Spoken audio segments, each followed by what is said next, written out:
Silav roj baş, êvar baş hevanno tam dema ku min bülten amade dikir ji Cizîrê telefonekê hat aniha Cizîrê tev li hev bûye dengê çek û sîlehan tê millet bi nav hev ketiye cîwan li hember polîsên dewleta Tirkiye çek û sîleh bikartînin polîsên dewleta Tirkiye rast êrişî ser gel dikin heta niha bi dehan kes hatine binçavkirin ka em binêrin di nava bültenê de eger hevalê me ê Cizîrê karibin ji min re deng bişînin pir baş dibe. Lê heta niha dengê ku hatiye ez aniha bi we bidim guhdarîkirin dengê yani asteya şer mirov dikare bibîne.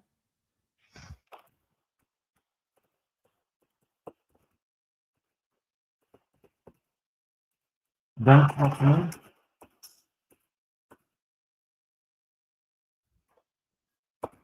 pekî deng tune evanno dengê çek û sîlehan hat ev deng hat we hevanno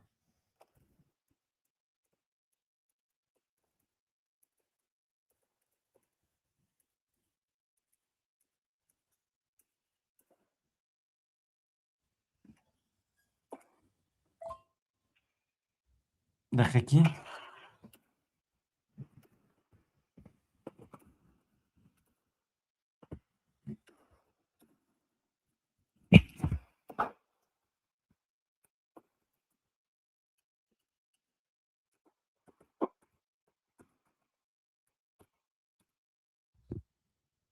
yani acayip rewşe tamam eger dengê çek û sîlehên ji Cizîrê eger hatibe we tamam ev dengê nava taxan e aniha hevalê min ji balkona xwe deng qeytîkê dişîne hevan da bifikirin. Yani rewş ew qas ew e wî rojê jî li Batmanê çêbûbû li Amedê li deverên cuda ciwan rabûbûn ser xwe heta li herêma Çukurova li Edene Mersînê jî ciwan rabûbûn ser piya veya temamen înisyatîfeke şexsî ye. Ez bawer nakim girêdayî tevger û rêxistinan be ciwanê Kurd bi xwe bi qirara xwe derdikevin peyam didin. Wekî din hevanno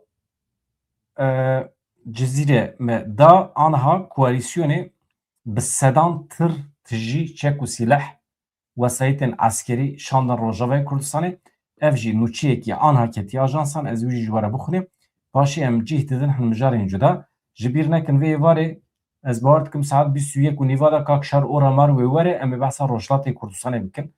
Ew wê derê baş nas dike rewşa dawî çi ye? İran, Amerîka me ji Reutersê bihîst di nava 24 saetên pêş me de dibe ku Amerika êrişê Îranê bike rewşî gelekî germ e belkî saetên pêş me de jî saet 21 de kak şer ora martê em ê behs bikin ji ber wî ez ketim weşanê ji we ji we re nûçe pêşkêş bikin ji ber ku bi kak şer re ancak em bikarin şîrove bikin. Hêzên hevpeymaniya navnetewî yani koalîsyonê karwanekî nû yê alîkariyên eskerî lojîstîk şand Rojavayê Kurdistanê li gorî rawengeha Sûriye ya mafê mirovan saziya ku em jê re dibêjin sor ev karwanê eskerî wekî karwanê herî mezin ê sala 2026 hatiye tomarkirin koalîsyonê karwanekî ku ji heftê barhilgir yani tije tir şeş zirhpoş ew jî cûreyê Bradley li deriyê Sînoriyê El Welîd ji wê derê re derbasî herêma Rojavayê Kurdistanê kirin. Yani ji herêma Başûrê Kurdistanê derbasî Rojavayê Kurdistanê kirine. Amedekariya şer e lê ez dizanim ku Amerîka bi dewleta Tirkiye re bi Şamê re aniha di nava diyalogê de ye hewl tê dayîn xebat hene ji bo ku şer dernekeve ji bo ku ev çeteyên Şamê û dewleta Tirkiye vekişin. Ev çeteyên bê serûberin, bê kontrolin dewleta Tirkiye bendê wan sis kiriye û êriş dikin. Ev yek tabii ki pêvajû serûbin kir li Tirkiye. Yani piştî vê saetê kî cesaret dike ra bi behsa pêvajiyê bike û meseleyekî din e. Kî dikare Dewlet Bahçelî ciddî bigire û pêra meseleyê û aştî û biratiyê û xuşk û biratiyê nîqaş bike cesaret dixwaze. Yani heqeten dibe mirov pîroz bike. Yani piştî vê saetê kî dikare nîqaş bike. Ji ber ku dewleta Tirkiye helbesta xwe pir xweş eşkere nîşan da. Em hemî hêvîdar bûn. Ez şîrovê xwe bihêlim paşê ez vê meseleyê bi dawî kim hevanno. Daha koalîsyonê çima ji ber kîjan sedema ev karwana eskerî bi sedan tir tije wesayet şandina Rojavayê Kurdistanê yani xuya ye ku eger dewleta Tirkiye çeteyên xwe nedesteknandin şer û pevçûnekî pir dijwar dest pê dike. Karakterekî Qesedê heye, karakterekî Kurdan e, tu car êrişê cîranê xwe nake, êrişê bajara nake, derekî fetih nake yan jî dagir nake. Ev karakterê Kurdan e. Wextê ku êriştê heta dawî lava dike, rêca dike, li rêyên çareseriyê digere, mekin, nelezînin, êriş nekin, rêyên cuda hene. Çi qaj destê wan tê rêyên medenî nîşanê cîranên xwe didin ya jî dagirkeran didin.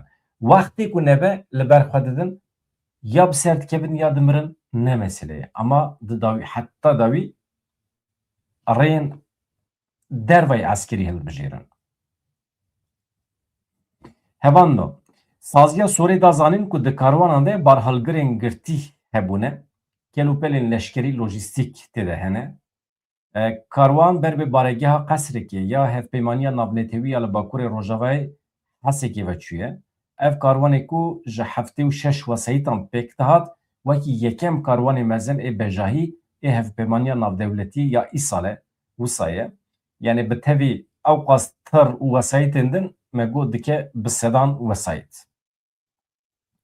Nahem cî bidin daxuyaniya Qesedê di derbarê Dêr Hefrê de û meskene ka rewşa dawî çi ye? Başê em cih bidin Graham, senatörê Amerîkî. Niha cî zîre nav hevketiye ji wê derê jî ez bendê me ku hevalê min agahiyan ji me re bişînin. We got erê, eger we gotibe erê temam e.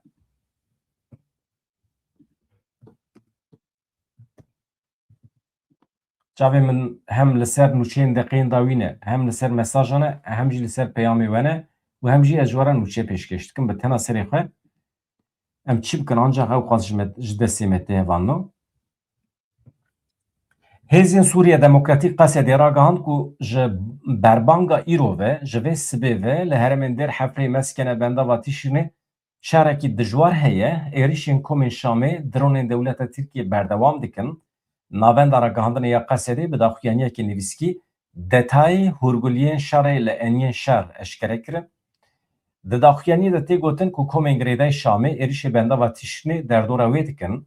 Ji berbanga îro ve li herêmên Dêr Hefrê meskene bendava Tîşinê dibin siya êrişên dijwarî Komên Şamê de li gel zêdebûna êrişên dronên dewleta Tirkiye aloziyeke eskerî ya berdewam heye li herêmê. Ev rewş xeterî metirsiyên li ser ewlehiya sivîlan dezgehên jiyanî zêde dike, bi qasî ku hevalê me li herêmê jî ji me re ragihandin, ev binesaziya bajêran heye. Cî ku millet jê xwe yani îdare dike, mekteb dibin, xestexane dibin, cî elektrîkê dibin, rê dibin, postexane dibin, avahiyên daîreyên dewletê tê de bîrokrasî tê çêkirin, ew der hemî bombekirine. Ama di derbarê ziyanên canî de heta niha agahiyekî pir berbiçav xuya nake.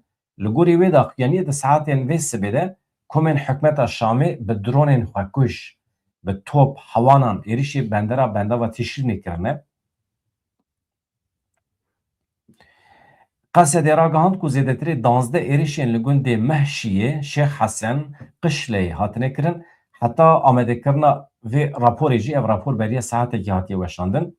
Topbaran li ser derdora bendavê berdewam dikirin. Qesedê di daxuyaniya xwe de balkişand ser wê yekê ku niha binesazî, ciyên xizmetguzariyê jî di nav de hemî dibin hedefa çeteyan. Niha ji vê yekê dewleta Tirkiye berpirsiyar e ji ber ku dewleta fermî weke muxatab ana dewleta Tirkiye ye. Eger ew bixwaze, dewleta Tirkiye bixwaze êrişan dikare bide sêknandin, eger bixwaze dikare bidomîne. Di destê wê de ye. Ji ber vê yekê aniha em tev dewleta Tirkiye sûcdar dikin. Hem ji ber sextekariya wan di mesela pêvajoyê de û hem jî ji ber ku muxatabê fermî ye. Sibê du sibê merû dawayekî veke di qada navnetewî de ancak li dewleta Tirkiye dikare vê bike. Ev çete ji ber ku heta qirikê ji xwe di nava sûcdane, tiştê ku ji destê mirova were tune ye, ancak berxwedanekî ye, ancak girtina wan e. Qedera wan ancak dikare bibe weke hemî çeteyên Daişê ên li kampên cuda yan jî girtîgehên li Rojava. Qesedê wekî din çi dibêje hevano komên Şamê êrişên xwe li binêsazî dezgehên xizmetguzariyê yên li bajarokê Dêrhefrê zêde kirine. Avahiya postexaneyê Dêrhefrê bi top û dronên xwekuş hate bombekirin. Tu ziyanên canî çênebûne dibe. Wekî din ev pirin hene ji bo sivîlan xizmetê dikin li Dêrhefrê. Ciyê nan çê dikin. Dronekî xwekuş li wê derê xistiye. Tu derdê me ku anha em îspat bikin ku çete bêînsaf in, terorîst in, derdekî me wisa tune hevano, êdî em ji wê astê derbas bûne. Derdekî me ku em anha îspat bikin ku dewleta te dijminê Kurdan e, ew derdê me jî tune ye. Ji ber ku îspat yani wan bi xwe îspat kiriye ji xwe îcab nake yani em wexta xwe wenda bikin. Lê ez bi dilgiraniyekê pir mezin dibihîsim ji kanalên me ku hevalên me ê şîroveger hê jî şîrove dikin dibêjin xwişk û biratiya me Tirkan heye dibe vegerin ser vê pêvajiyê dibe baqil bin dibe nizanim çi û nizanim çi çi qas gotinên gilover hene bê bingeh şîretan li Dewlet Bahçelî dikin. Yani acayip tiştekî ye. Yani hêrsekî li cema xuya nake. Ya hêrs, kîn, nefret bana tiştên însanî ne ya? Bana tiştê pir însanî ne? Yani merû dibîne ku tecavûzê mala te dikin û dewleta te dikin yan jî welatê te dikin çi dibe bila bibe. Yani hinek helbestek însanî nîşan bide. Wa robotik û merû vegere yani min bi goyê xwe bihîst gewa din behsa 1071 dike wî ku li Kurderê û derê we jî yani tu biratiya me û Tirk û Kurda 1071 da çê nebiye tiştekî wisa tune ye. Tune ye. Yani Mêrikana hatine 1071 de li me xistine weke Rojava xistine û em anîne ser xeta xwe û eşîretê me mecbûr mane ji bo neyne kuştin teslîmê wan bûne ye. Vaya biratî nine ya. Vaya biratî nine, vaya dîlgirtin e, vaya esaret e, vaya tecavûz e. Yani tecavûza ku Tirkan li Kurda kiriye weke biratî nîşanê min nedin ya. Ya tiştekî wisa tune ya. Yani çi qas dîrokzan hene bînin îspat bikin ji wara.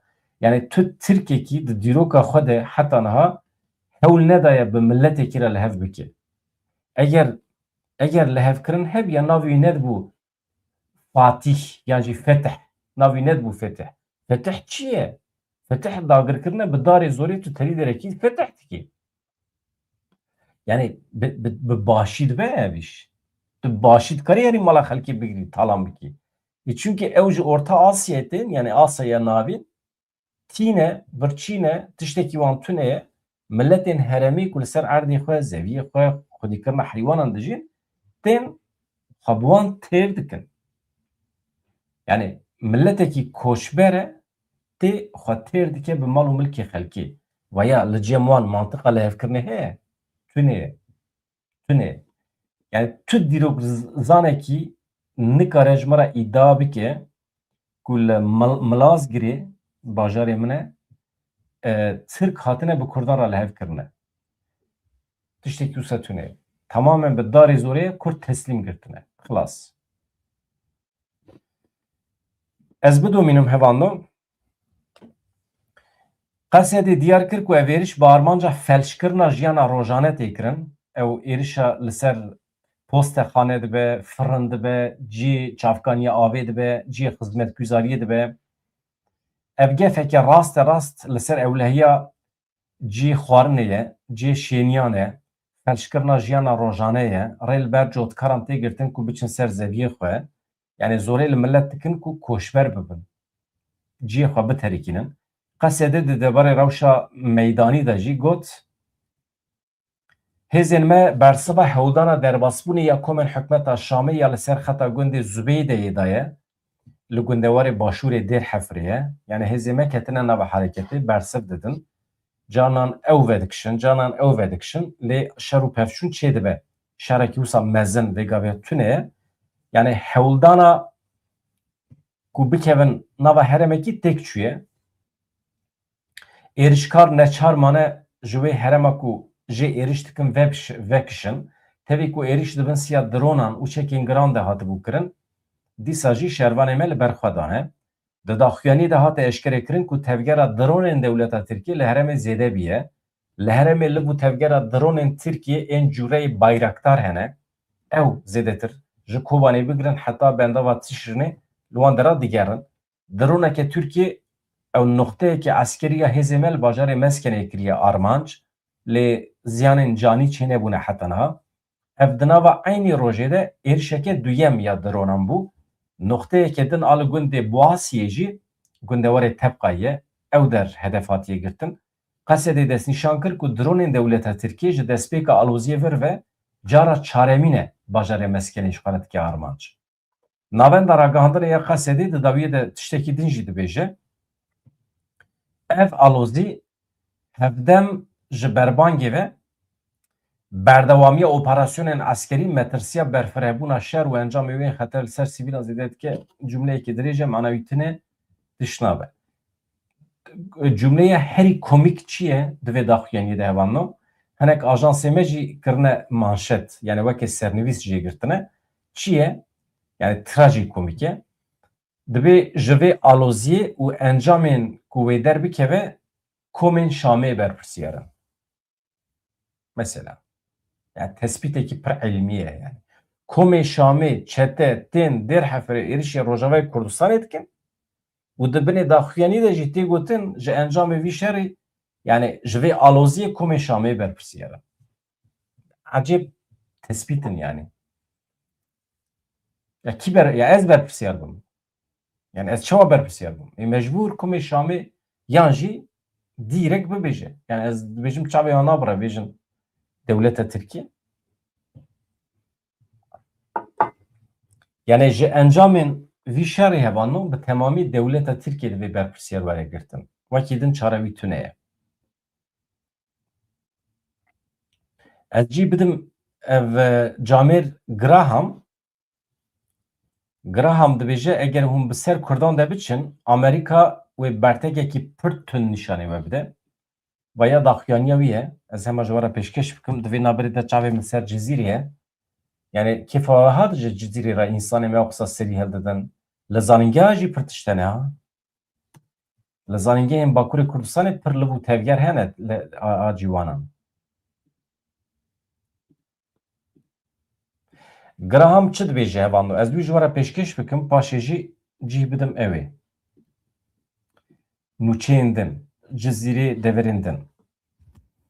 Niha daxuyaniya wî balkêş e vaya ev Camêrê ku em bas dikin senatörê Amerîkî ye yani ê komarî ye alîgirê Donald Trump e yani hevalê wî yê nêzê jî di siyaseta rojheta navîn de pispor e yani zane çi dibêje. Tabî bi vê peyama xwe aniha ya ku hûn dibînin li ser ekranê yani piştgirî daye senatörekî din jê re dibêjin Jim Risch li Amerîkayê tenê Donald Trump tune ye gelek senatör hene hêza wan heye ew piştgirî didin Kurdan. Borin.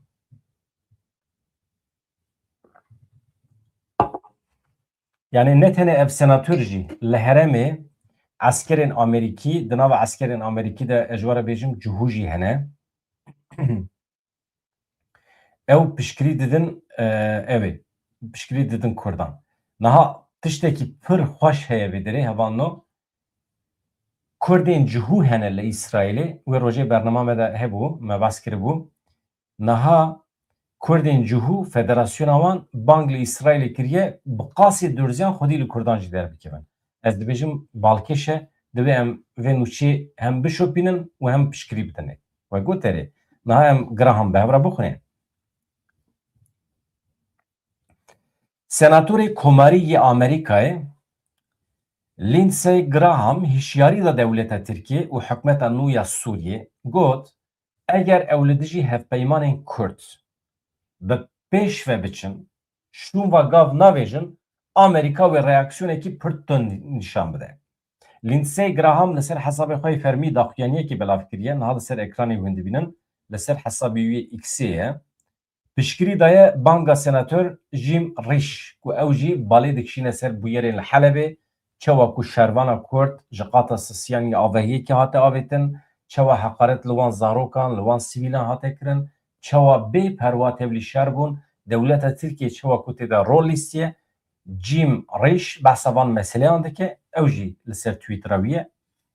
İja Graham dibe ez destek didim senatör Jim Risch û diyar dike meşyarî da ya hikûmeta nû ya Sûriye bempêkirina mafên milletên li Sûriye asla naye qebûl kirin. Em nikarin çavê xwe bigirin qebûl bikin ku hûn mafên milletên Sûriye bimpê dikin. Em ê reaksiyonekî pir tund nîşan bidin. Senatörê Amerîkî balkişand ser tevgera askerî ya li dijî Kurdan jî aniha li Dêr Hefrê çêdibe. Aniha li Helebê bi dawî bû. Yani komkujiyekî mezin, êşekî pir mezin ket dilê Kurdan. Tam di vê demê de ku hevan em heznîne, em di nava şînê de ne dewleta Tirkiye radibe wan çeteyê xwe dişîne Dêr Hefrê. Mesela acayip bê exlaqiyekî mezin e. Milletekî di nava şînê de hê firset nedîtiye cenazeyê xwe radestî axê bike dewleta Tirkiye radibe êriş dike dîsa. Yani ev jî çete jî acayip insanın, acayip mehlukatın. İmkana ku kedî bibin tune ye. Yani ew meseleya entegrasyonê ku me bes kir min vê derê pir caran gotiye alaqa entegrasyonê bi me Kurdan tune ye. Yani entegrekirina Kurdan ya nava wan çeteyan ya nava dewleta Tirkiye ew ji xwe nemimkün e wî danin aliyekî. Me got ka zemînekî medenî çê bibe, ew werin entegre bibin, ew bibin medenî bibin însan, kedî bibin ama îdî ew jî nemimkün e. Ancak neslekî nû were özür bixwaze, lêborîn bixwaze, xeba vêje bextê Kurda ancak wê demê mümkün e Kurd û Tirk, Kurd û Ereb, Kurd û Ereb nebêjim, Kurd û ev çeteyên li Şamê piştî ku çete çûn bi dawî bû ji ser hukm ketin Erebên modern, nûjen, mîna me, mîna însanan difikirin ya. Ew ancak hatin ser hukm me dikare li hev bike. Ama heta wê devê, heta wê demê, heta ku ev guherîn û veguherîna ku ez dixwazim çê bibe, navê me ji tu kî tu dixwazî? Ya ez Kurdim. Guherîn û veguherînekî medenî dixwazim, li Tirkiye jî dixwazim, li Şamê jî dixwazim. Ez dixwazim. Li ser navê temamê mirovahiyê dixwazim. Ne tenê li ser navê Kurdan jî. Weke însanekî dunyevî ez dixwazim ku Tirkiye kedî bibe. Ez dixwazim milletê Tirk kedî bibe. Ew qas êriş hate ser Helebê ya du însanê Tirk ranebûn ser piya dewleta xwe protesto nekirin ya. Binêrin. İsrail, ne hûn İsrailê rexne dikin. İsrailê wextê êrişê ser Gazayê kir, bi milyonan cihû, milyonek cihû rabû ser piyaya, hem jî di nava İsrailê de li hember Netanyahu. Gotin em naxwazin tu ser navê dewleta me êrişê cîranê me bikî mesela. Çend Tirk bi qasî cihûyan ew xwesa dikarin rabin ser piya. Bir nekin, ji bir nekin van gotinê min. Heqetin. Bipirsin, ji xwe bipirsin, ji her kesî bipirsin. 5 sale dewleta Tirkiye êrişê ser Kurdan dike. Gelo Tirkan bi qasî cihûyan li hember dewleta xwe serî rakiriye? Na. Ereban li hember dewletên xwe serî rakiriye? Çend Erebên Iraqî li hember Saddam serî rakirin? Na. Ev çeteyên ku îro em bi wan re dixwazin bikevin nava entegrasyonê posterên Saddam darvekirin. Ma ev îşaretê êrişê nebû. Ev bi tena serê xwe nebes bû. Ji bo em fehm bikin em bi kî re rûbirû ne. Yani ez dibêjim qeyekî masî di me de ye. Em dikevin nava xewnan. Em ji xwe re biharê xeyal dikin.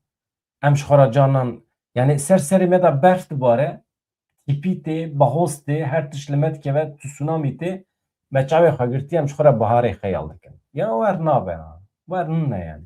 Em ne di nava biharê de ne. Bihar jî naye yani. Hinekî me vê derê pasport jî derxistin. Digotin pêvajo çê dibem çin Tirkiye. Here. Nabe yani. Kî naxwaze aştî? Aştî, biratiya gelan, vana têgehên pîroz ê mirovahiyê ne. Mirovahî qezenç kir. Mirovahiyê ev têgeh qezenç kirin xistin nava cîhanê. Lê divê xirab neyê bikaranî. Wisa jî nabe hevan da. Em li ku derê mabûn? Û çima nahêlin ez bixwînim hevan ya?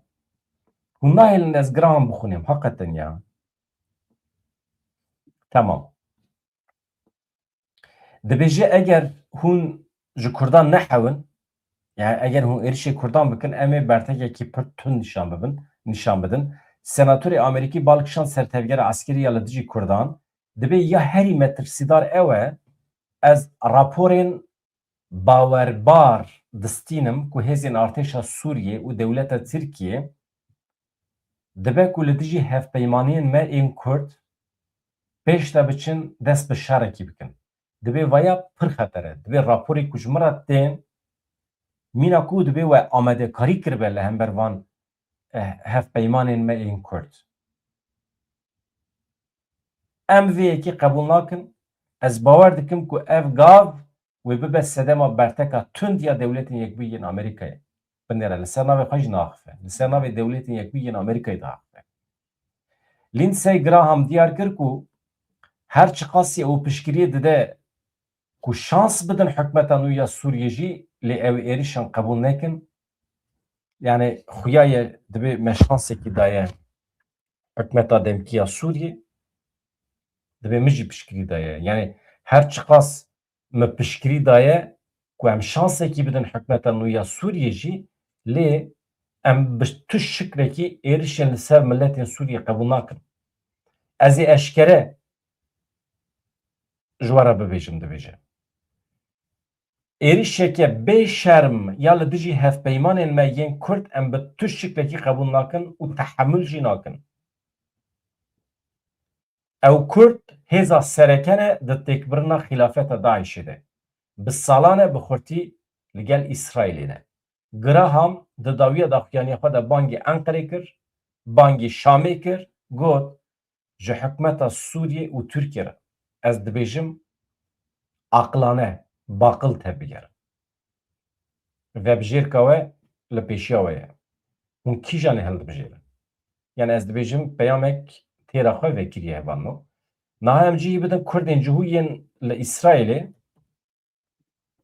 ka ew çi dibifikirin, ka ew çi dibêjin?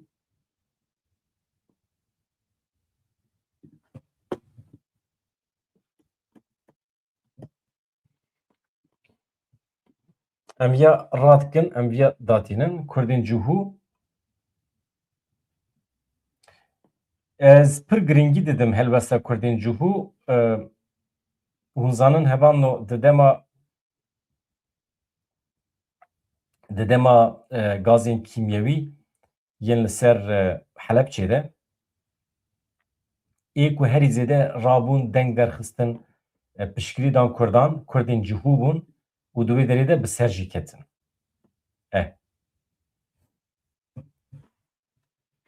Baş e?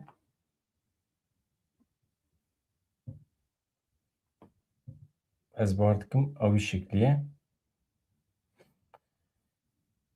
Hêzên koalîsyonê yani ew ê wan heye, fotoğrafê wan jî heye, nîşanê we nedim. Hevano ez zû vîya ji we re bixwînim. Kurdên cihû deqekî ez hema hatim hevano.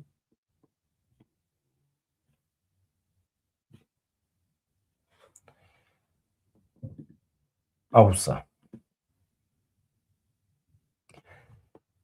Kurdên cihû ji İsraîlê yani ji dewleta xwe xwestin piştgiriya ku dide dûrziyan bide Kurdan jî.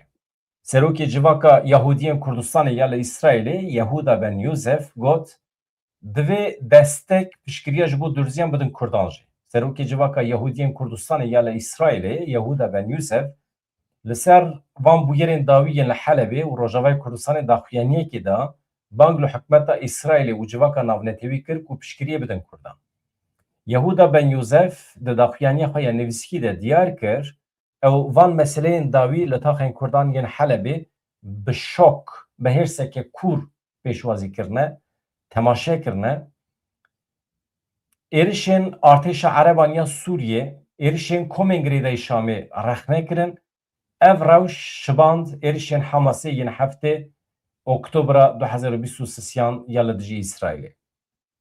Ben Yusuf da zanîn ku wî xwegihandiye wezîrên hikûmeta İsraîlê xwegihandiye endamên parlamentoyê ya İsraîlê ji wan xwestiye ku ji bo parastina sivîlên Kurd, ji bo parastina hêzên Kurd hemen demil dest bike bi nava hereketê. Ben Yusuf di daxuyaniya xwe de dibêje em bangê hikûmeta xwe dikin rast bi nûnerên Kurd ya Rojavayê Kurdistanê re tekiliyê dayinin hevkariya dîplomatîk, askerî, siyasî bi pêş bixin. Baş e? Ez hema vêya jî ewsa bikim deqekî.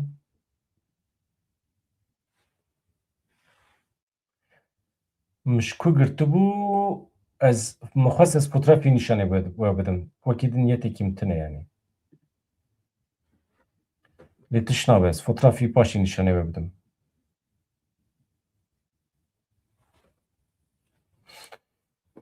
Ne mesele ye hevandin. Deqekî gelol vê derê bû.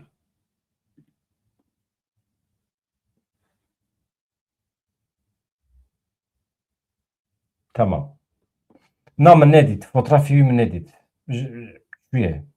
Çû ye ku dirê nizanim. Ne mesele ye? Bê fotoğraf jî me dikare îdare bike. Tamam. Niha divê piştgiriya ji bo Durziyan em bidin Kurdan jî. Esas mesela Kurdên me yê cihû ev e.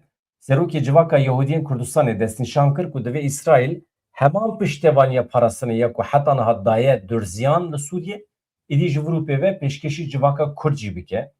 Her wiha wî teqez kir ji ber sûçên li dijî pêk hateyan milletên li Sûriyê divê hikûmeta İsraîlê li hember rêveberiya Şamê êdî gavên pratîkî gavên bi biryar bavêje. Di daxuyaniyê de xaleke din ya balkêşî heye ew jî peywendiyên bi Amerîkayê re ne. Ben Yusuf xwest ku rast bi serokê Amerîkayê Donald Trump ra bikaribe tekilî dayîne li dijî xeterî, tehlike, metirsiyên rejima Sûriyê yên li ser Kurd û Durziyan tedbîrên tund bigire. Yani çiqas mühim e xebatên dîplomatîk merû bi her kesî re di nava tekiliyê de be. Çiqas girîng e. Kurdên me ê cihû li İsraîlê mesela imkanên we heye bi İsraîlê re bikevin tekiliyê, imkanên we heye bi Donald Trump re rast bikevin tekiliyê. Çima em milletê Kurd nikaribin van tekilî xwe bikar bînin? Bixin xizmetê. Yehuda Ben Yusuf ji vê derê ez heqeten rêz û hurmetê xwe ji te re dişînim. Süper xebat e. Ez zanim temaşevanên kanala me li İsraîlê hene. Gelek Kurd hene li me temaşe dikin, peyam jî ji me re tên. Ê ku li me temaşe dikin, ez silav û rêzê xwe ji we re dişînim. Li kî ji we li İsraîlê li me temaşe dike kêfxweş dibim. Lê em zanin ku piraniya milletê me li İsraîlê zimanê xwe Kurdî ji bîr kirine. Yani nesla nû Kurdî pir naxife. Îja er merû bikaribe li wê derê dibistan ve bike dersên Kurdî bide û pêş bixe pir baş dibe. Yehuda Ben Yusuf amaje bi dîroka hevpariya gelê Kurd û İsraîlê kir. Yani dîrokekî heye, vana şîrîkên hevin İsraîl û Kurd peyama xwe wiha bidawî kir. Em ji bo gelê Kurd di nava tirs û fikarekê Kurdan e. Em hem bi İsraîlbûna xwe em hem jî bi bûyîna perçeyekî Netewaya Kurdistanê em serbilindin. Rewş bi vî şeklî ye. Hevando li Îranê rewş giran e, min ji we re gotiye saet di 21 de yani vê şevê ez ê bi Kakşar û Remar re bernameyekê taybet çê bikim. Em ê temamî basa Rojhilatê Kurdistanê bikin, basa encamê şerê li wê derê bikin. Lê tiştekî heye em dizanin niha dewleta Îranê temamê sînorê xwe girtiye, çapemeniya cîhanê bernede nava sînorê xwe, li wê derê gule berdide ser însanan. Heta niha bi qasî 2600 însan hatine qetilkirin, hatine kuştin. Ji cenazê wan re bêhurmetî têkirin. Ji malbatê wan cenazeyan re bêhurmetî têkirin. Amerîka dibe ku di nava saetên pêş me de êrişî Îranê bike. Ev daxuyaniya dawî ya Reutersê ye. Hevando. Ez vê jî bînim ser ekranê, min nivîsî bû. Erê ez vê jî bêjim. Anha Cizîrê jî tevlî hev bîye. Cizîre tevlî hev bîye. Reuters baş e hevando. Anha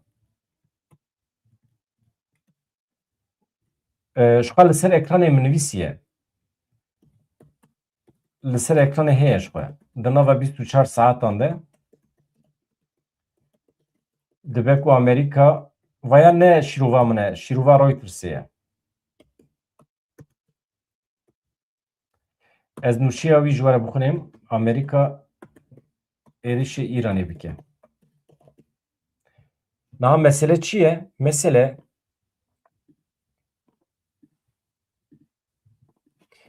Mesele Donald Trump soz da bû milletê Îranê, soz da bû dünyayê, gotibû eger dewleta Îranê wisa êrişê bi dijwarî êrişê ser sivîlan bike, bibe sebebê kuştina sivîlan, soz em ê bikeve nava hereketê, êrişa ku me plan kiriye em ê pêş de pêk bînin.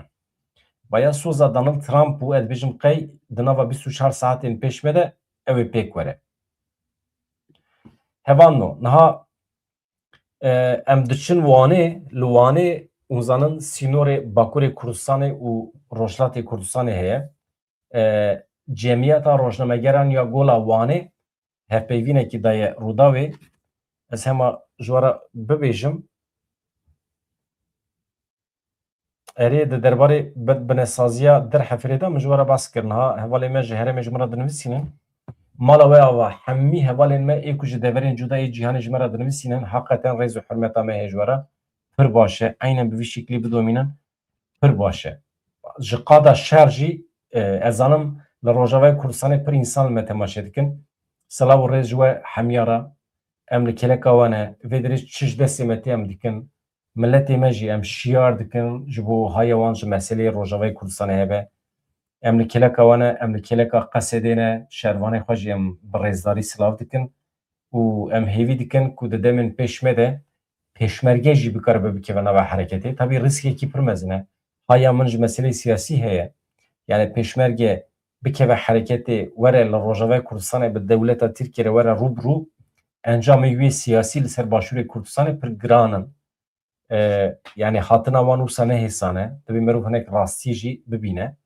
Lê Yeketên Niştimanê Kurdistanê peyamek belav kiriye, piştgiriya xwe ya tam dide Rojavayê Kurdistanê. Wan aliya da Rêzdar Bafil Talebanî baş e. Yani Mesûd Barzanî jî hemî siyasetmedarê me yê Başûrê Kurdistanê di vê meselê de piştgiriyekî tam dane Rojavayê Kurdistanê. Heqeten televizyona Ava, televizyona Rûdawê, Kanal 8 mesela piştgiriyekî tam dane Rojavayê Kurdistanê. Em behsa piştgiriyê jî nekin. Yani wezîfeya xwe ya rojnamegeriyê heqeten heta dawî anîn cih. Yani vê derê ez şahidim û ez ji hemî hevalê xwe ya rojnameger re spasiyê xwe pêşkêş dikim her hebin. Ez hêvî dikim di demekî kin de di konferansekî mezin, di kongrekî mezin ya rojnamegeriyê de em bîne cemhev, em prensîbên rojnamegeriya Kurdî bi hev re dayinin. Lê çapemeniya me ya li Ewropa a Bakurê Kurdistanê temamî di sinifê de maye, hatta suç kirine. Bi çi? Bi berovajîkirina rastiyê, bi berovajîkirina rojevê. Yani rojev guherand. Nexweş e. Nexweş e. Me dît, yani dîtin vegerin arşîva xwe ji heftekî vir ve kî çi kiriye nîşan bidin, bibînin kî çi xebat kiriye. Serokê Cemiyeta Rojnamegeran ya Gola Wanê Orhan Aşan ragihand ku gelek dezgehên medyayê navnetewî û herêmî ji bo şopandina xwenîşandanê li Îran û Rojhilatê Kurdistanê çûne ser sînorê Bakur Rojhilatê Kurdistanê. Aşan diyar kir ku rojnameger dixwazin li Wanê derbasî Îranê bibin, rewşê bişopînin, lê rayedarên Îranê rê nadin wan. Lewra ew neçar mane li ser sînor rewşê bişopînin. Niha hevan berpirsekî Amerîkî dibêje wê Amerîka hêzên xwe ji baregehên xwe yên sereke li rojhilata navîn vekişîne. Reutersê li ser zimanê berpirsekî eşkere kir biryara vekişîna Amerîkayê ji hêzê xwe re ji ber zêdebûna rageşiya li herêmê ye. Niha li herêmê ji ber ku Îranê tehdît kiribû ev hêzên Amerîkî li baregehên wan, Amerîkayê jî biryar daye ku van hêzên xwe qismekî ji hin deveran vekişîne. Ev agahî piştî wan gefên Îranê hatiye. Îranê jî kîjan baregehên Amerîkî yên li Qeterê, yên li Tirkiye, yên li Erebistana Siûdî ve bebin hedefa İran'ı vaya normale vaya prensibin şehrin.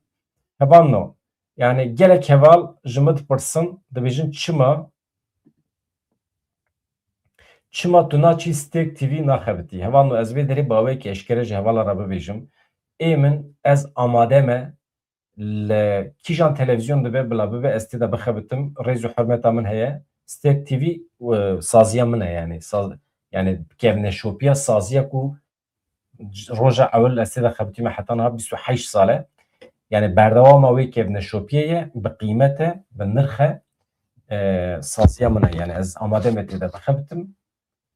Çi wezîfe bike ser me em dikarin bikin lê ji ber van meseleyên pêvajoyên dawî û ji ber zimandirêjiya min hûn zane ez hinekî zimandirêjim di van meseleya de meseleyên yani gotinê min hinek tam sedî sed nel gorî pêvajoyên e canan ez hinek hestiyar daxifim ji ber vê yekê yani siyaseta weşanê ya saziyê û siyaseta min a şexsî hindik ji hev dûr dikeve canan ji bo ew jî dibe sebebê civîn mivînan ji bo ku ev civîn çê nebin me hinek navber daye lê wekî din tu problem tune yani hevalê me eger di tengasiyê de bin eger bixwazin sedî sed em amade ne piştgirî bidin wan em saziya xwe dikarin pêş bixin yani qet ne problem e yani van pirsana ji min nekin temam rêz û hurmeta min heye ji pirsê were lê bi vîya we em cara yekem bersiv da û xilas yani mesele ne ji min e daxwaz were ez amade me bixebitim qet ne mesele ez dikarim 8 saeta ji ser hev ekranê de bim û însan ji me re hevalên min ji me re agahî bînin ku ez bikaribim li gorî îmkanê xwe bikevim xizmeta we ji were xizmetê bikim baş e hevanno ez vê derê tiştekî din di derbarê Cizrî de hebû deqekî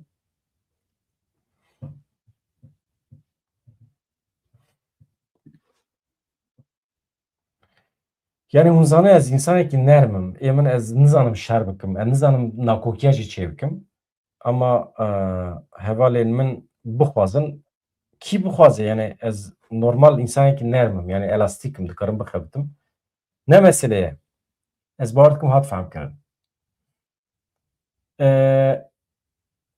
li Dêr Hefrê binêsazî herêmê îro hedef hate girtin ji Dêr Hefrê koçberiyekî kêm ber bi gundewarên wê ve hate çêkirin erê bi taybetî navenda bajêr ev temam e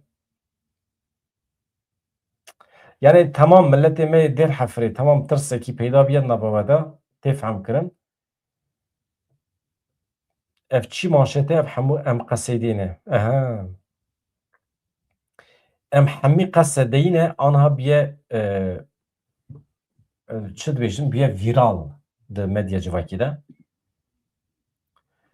vê nîvroyê min tiştekî gotiye pir bala hevala kişandiye ew jî ew e min rêyekî qanûnî me pêşniyaz kiribû milletê me yê li Ewropayê milletê me yê li Tirkiye Bakurê Kurdistanê jî dibe mesela bi taybetî milletê me yê li Ewropayê dikarin biçin ber deriyê sazî û dezgehên xwe ê dewletên xwe bibêjin heqê we tune ye hûn baca me vergiya me bidin hikûmeta çeteyan ya li Şamê 6 milyar perê yeketî Ewropayê aniha di kasa hikûmeta Şamê de ye hikûmeta Şamê çeteyên wê derê bi hêz û quwet bi cesareta ku ji yeketî Ewropayê digirin êrişê me dikin bi wan perê ku yeketî Ewropayê daye wan 6 milyar euro nekê me bi wê çek û sîlah digirin malzeme digirin kinj digirin xwarin digirin û êrişê me dikin yani ew wî naxin xizmeta millet îjar heqê me heye wekî milletê Kurd em biçin ber saziyên Almanyê Fransayê em bibêjin yani rêvebirên yeketî Ewropayê kî dibin bila bibin heqê we tune ye hûn bi baja me bi vergiya me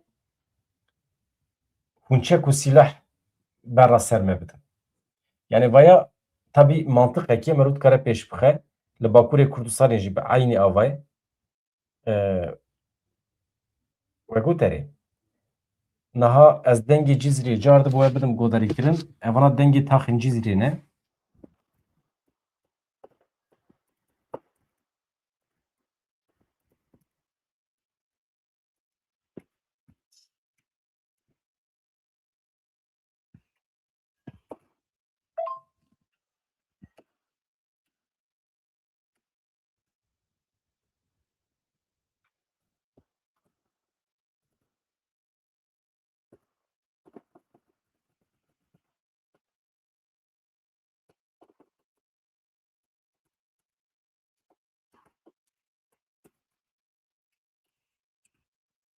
Valla denk hat ne hat ne zanim. Yani ev denk hatin yani dengê çek û silahane ji nava cizîrêtê hevan no. Mercan Çelik herebî gelek spas dikim ji te re. Stêr Kobanî mala te ava herebî ji te re. Hevan no gelek hevalê me bûne endam, bûne abûne, alîkariya aborî ji me re dişînin. Vê derê eger min nekariye em navê we nîşan bidim lêborîn ji we dixwazim ez fex dikim yani ev cada we ev hewdana we ya ji bo mezinkirina vê kanalê ez dibînim û ez spasdarim ji we re. Baş e. Ez xatir ji we dixwazim eger nûçeyên deqeya dawî ez hema binêrim tiştekî tune be ez biçim xwe amade bikim ji ber ku mîvanê min saet di 21:09 de kakşar oremar e. Baş e. Tamam. Ez heta wê demê nûçê amade bikim heta wê demê tiştê nûçê dibin derbarê Rojhilatê Kurdistanê de bi taybetî. Tabii em ê vê sîstema xwe bidomînin dema ku mîvanê me amade be berra jî ev hevalên me ê nûçegihan êl herêmê ji me re nûçeya radgihînin. Xatirê we silav rêz dem baş e bando.